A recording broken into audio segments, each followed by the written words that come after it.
Give yourself a round of applause, you guys.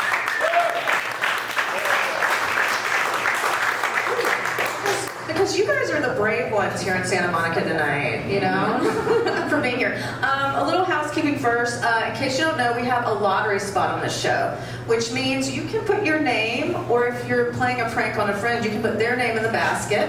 And in the middle of the show, we'll pull a name, and if you want to get up here and give it a go, you can for 3 to 5 minutes. So you have a little bit longer, so if you're interested, now's the time, all right? Everybody get that lottery spot? Are you awake, people? All right. So I read an interesting article today, you guys. Did you guys know that scientists have been doing research and they found that men's penises are bigger during the summer?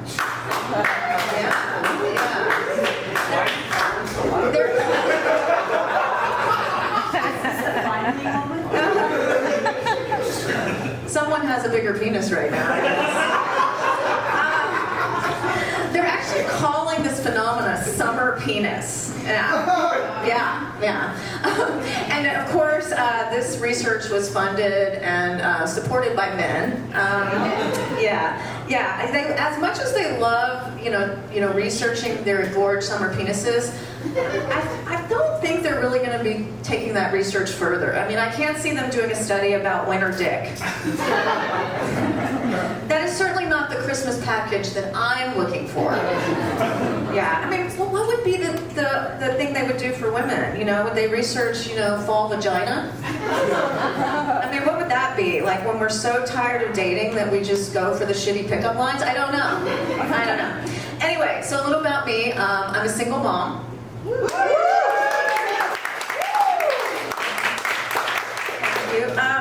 But you know what? It's hard being a parent. I mean, you have to pretend to enjoy all the things your kids enjoy, you know?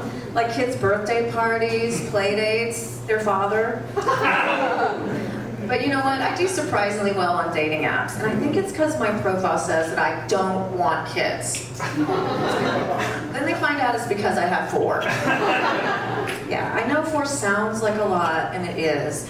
But I love being a mom. And you know what they say about having kids? It's a lot like making pancakes. First one's kind of fucked up. Probably should have thrown it away. As far as I know, it's still legal to laugh at that joke. But I think having kids is a lot more like eating pancakes. You always regret having your 4th one. Yeah. In case you guys are wondering, none of my pancakes like that joke. You know, when you have a lot of kids, they always think you have a favorite. And that's ridiculous. I love all my children. Anyways, recently my favorite son, Jackson, just moved back home with me. Yeah, and it's been great because it's made it a lot easier for me to hit on his friends. Don't worry, they're in their 20s and they're all in the front row tonight.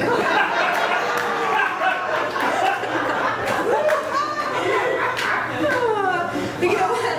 Having an adult child live with you has been a real role reversal for me. Like at some point I've walked in on all my kids when they were teenagers, either masturbating or having sex.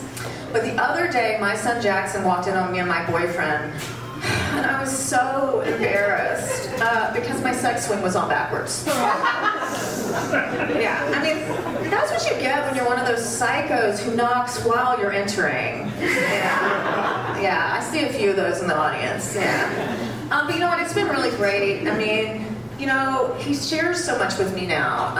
You know, but I'm worried about when I should, like, interject my opinion, you know? I'm scared to weigh in. Like, the other day, he told me that every girl he's ever been with has asked him to choke her. Yeah. And I was like, that is unacceptable. You should never tell your mother about that. But you know what? My parenting has evolved over the years. I mean, we used to sit down at the table and say grace, and now we say fuck it. Yeah, my parenting is even changed with my other children. Like with my 20-year-old son, I used to be like, when are you going to stop smoking weed? And now I'm like, when are you going to come home with weed? You know, and this last Mother's Day, he proudly presented me with a joint and told me it was his dream to get high with me. I was like, oh, that's so sweet.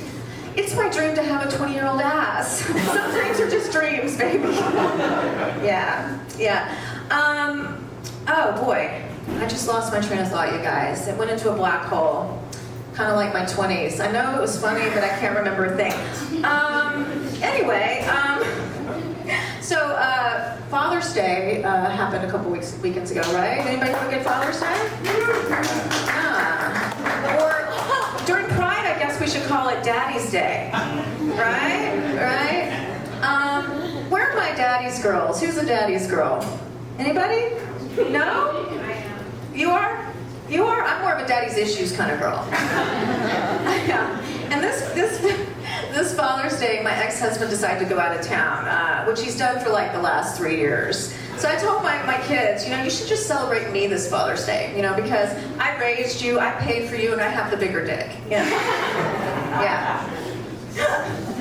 What? Are you heckling your mother? You're grounded.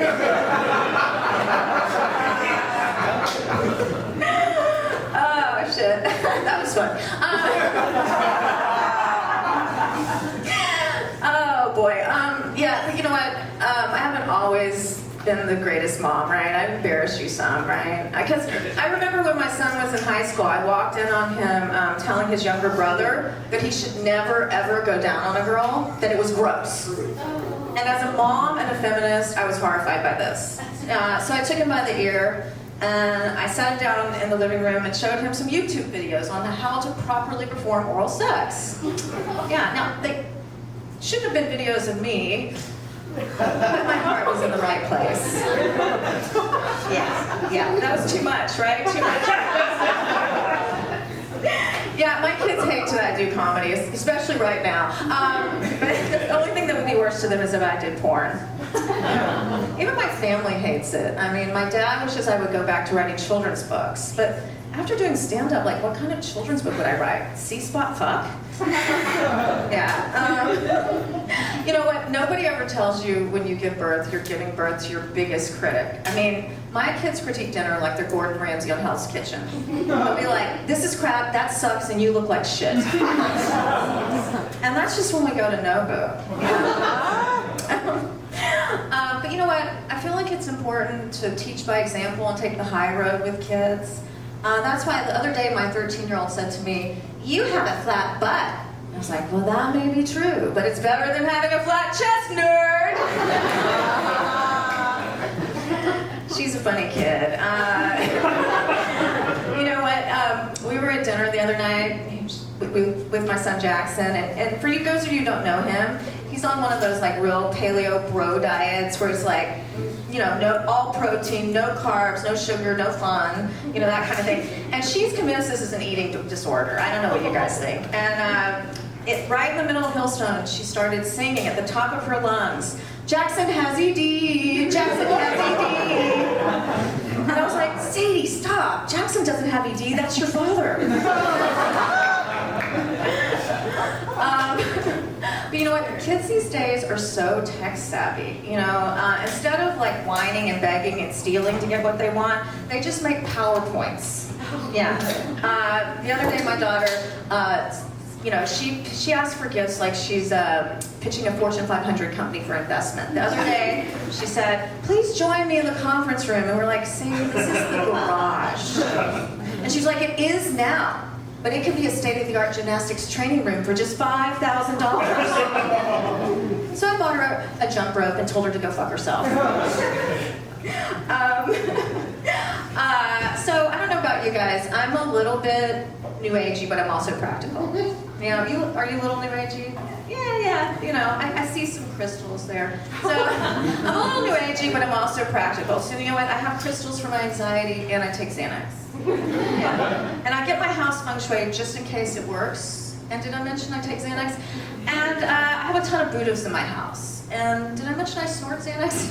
Yeah. But recently I felt like maybe it had gone a little too far. I walked in on my daughter doing a faux ayahuasca ceremony with her American Girl dolls. Yeah, too far.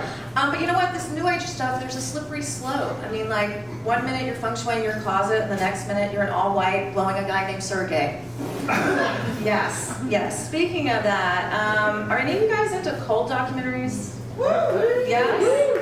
Yes, I love them. I'm obsessed with them. Are there some favorites like Mother Town? Oh yes, that's always a winner. Scientology ones too. But you know what? I think I'm obsessed with cults because a couple of years ago I was in a New Age group that that I found out was a cult. But in my defense, I was at a very low point in my life. It's called a sexless marriage, and I just gotten bangs. And people always ask, and they want to know if there was like crazy sex stuff in the cult I was in, and there was not. But they did engage in excruciatingly long hugs to the point I was like, just put it in already. Yeah, but like, you guys, the cult's all around you, be careful. I mean, the other day my girlfriend told me that she joined this group and she does backbreaking work for them. She gives them money, she even recruits her friends, and I was like, babe, you're in a cult. And she's like, Maggie, it's CrossFit. Speaking of cults, I have a confession to make, you guys. I hate Disneyland, And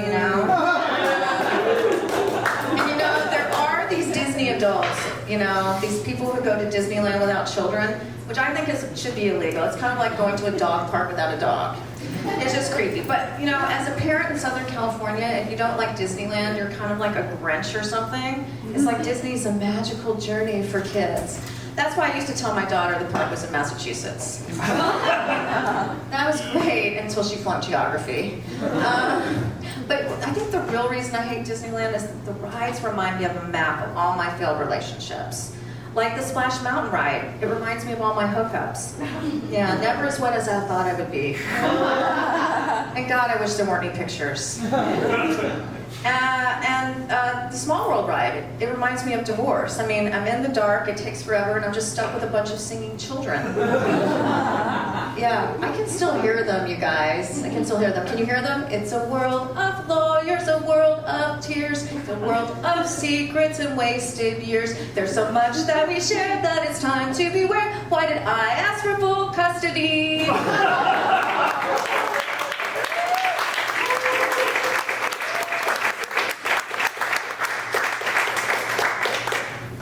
Comedy and impromptu karaoke. You didn't know if you were getting a 2-for-1. Did you guys know they don't serve alcohol at Disneyland?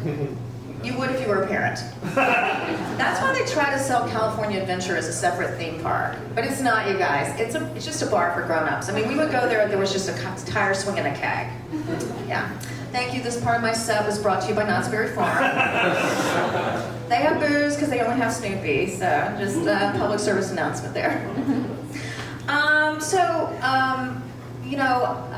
My youngest is 14. I mentioned her earlier. And it's hard parenting a 14-year-old daughter. And she's having a really rough time. She's dealing with mean girls at school. She fractured her wrist and can't do gymnastics, and her mom does stand-up. And because of the bullying, she's been doing some emotional eating and sort of gaining weight. And I have to give a disclaimer here. I have to tell you guys, I was raised in the 80s and 90s when they didn't call it fat shaming, they just called it parenting. And my parents were very vocal about my weight. And I don't want to be like my parents, but I am worried for my daughter. So, afraid if she keeps eating, emotional eating and gaining weight, she'll get bullied at school. So in order to protect her from getting bullied at school, I've decided to start bullying her at home. And I was like, Sadie, I gave you a swirly because I love you. And overeating is really dangerous, and I'm just hoping she'll just get interested in something else. And I'm like, have you even tried vaping?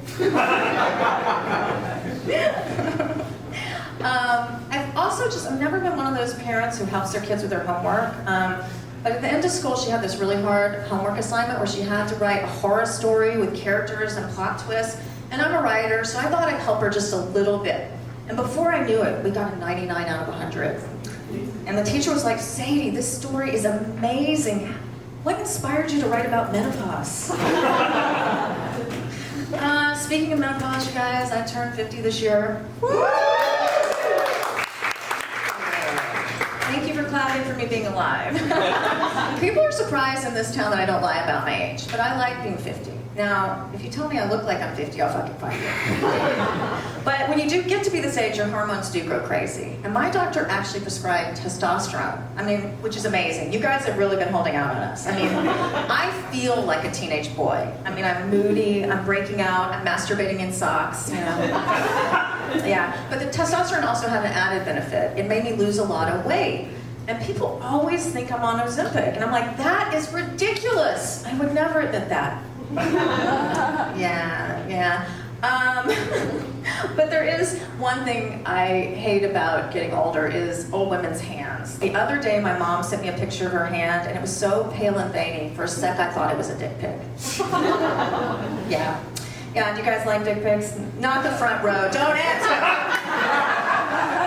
I don't want to know about your dick pics. A guy sent me a dick pic recently, and he said, "This is just for you, baby." And I was like, "Yeah, just for me and all my gay friends, all my girlfriends, and that one chatty barista down the street." Yeah. But I don't think I've been getting enough dick pics, so I like to give my number out at shows. Do you guys want to hear it? It's 8675309. Does anybody know this number? If you know it, sing it.